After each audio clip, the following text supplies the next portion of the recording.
Hey guys, today I'm going to be showing you my favorite feature that came with the GML 2.3 update. I know I'm a little behind as 2.3 came out a little while ago, but I was stuck on the 2.2 for quite a bit for a large project that's lasted a few years. We recently migrated that, so now we're on 2.3 and I wanted to demonstrate struct literals. So I'm going to show what some code would have looked like in 2.2. And then I'm going to show you how struct literals have improved the coding experience to replicate the exact same features. So in essence, I have a single room, two sprites, an object child, and an object controller. So an object controller, we effectively create 10 random children in the room or in random locations, assign them a color, blue or red, and then off of that color, we assign them some stats. We give them one of the sprites, blue or red, give them some variables, attack, defense, luck, and then assign them their color. This currently works. I randomize it as well, so they'll pop up in a few different locations. Fantastic. Okay, so what's wrong with this? Well, this worked fine in 2.2, but in 2.3, this can be greatly improved with structs. The reason being that if you see here, when we create this instance, we then decide the color, and then off of the color, we conditionally set these variables. Well, this would have to happen every single time we instantiate. So this right here would need to be shipped together, all of this. Every time we create the child, we then pick the color and then manually set like this might as well be a constructor function or something like that, right? It's a lot of code. There's some downsides to it as well, like this create event executes and then returns back here, and then it gets its variable assignment. So it goes from here down to this create event in the object child, then it comes back and gets these variables. So it kind of prevents us from knowing our color, our respective color at this point in the create event. We actually wouldn't be able to use those variables until the beginning of the step event. So this would be, you'd have to work with some odd conditional trap here where, maybe when I first instantiate, I set this conditional here, and then on frame 1 of our step event, we trap it. And then, at this point, we know my color, and then we can work with it. Maybe I do all sorts of sprite assignment or spawn in some supplemental instance, anything you want here, right? And then we'll have it where they also draw their color above their head. So how can this be replaced with structs? Okay, so in essence, you can comment this out. And I have some code up above that does the same thing with structs. The exact same thing.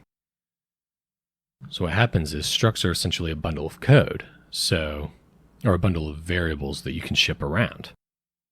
So we have a color struct, and inside you can put other structs. So we have blue struct and red struct. And those values that we saw earlier, right, 5, 10, 15, 6, 11, 16, they are actually in these structs, assigned accordingly. Same with the sprite, my color, things like that.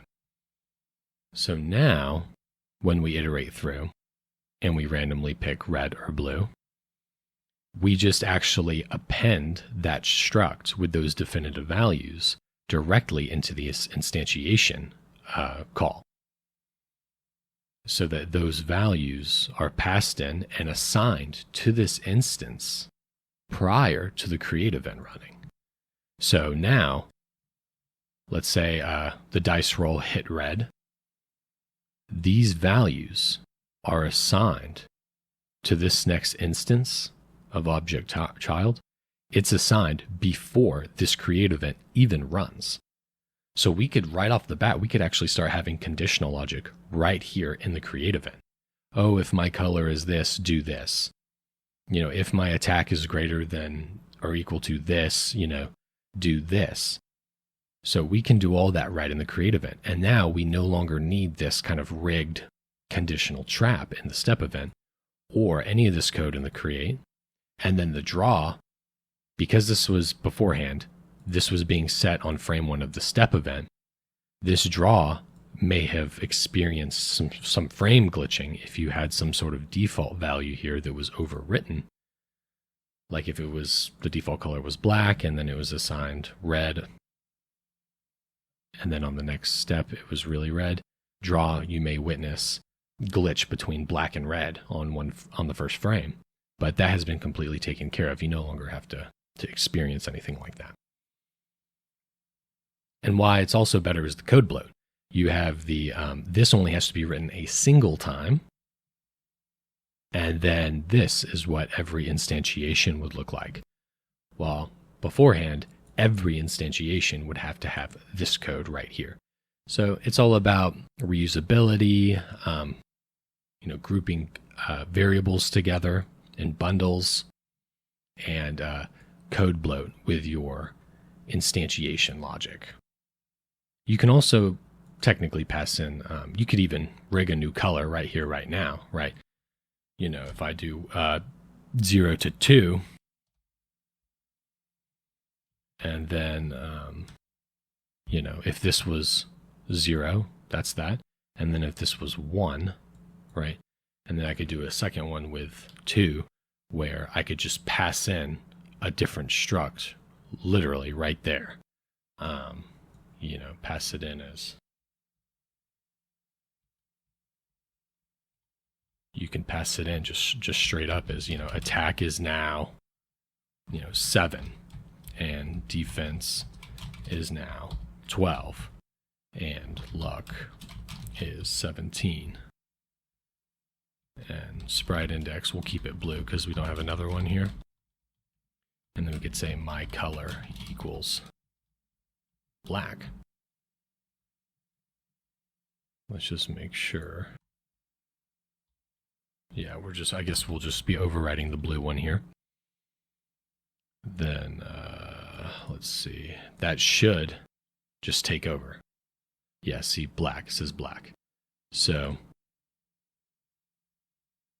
that is why you would want to pass structs directly or just reusing predefined structs for the sake of code bloat. Okay. Appreciate it. Thank you guys very much. Bye-bye.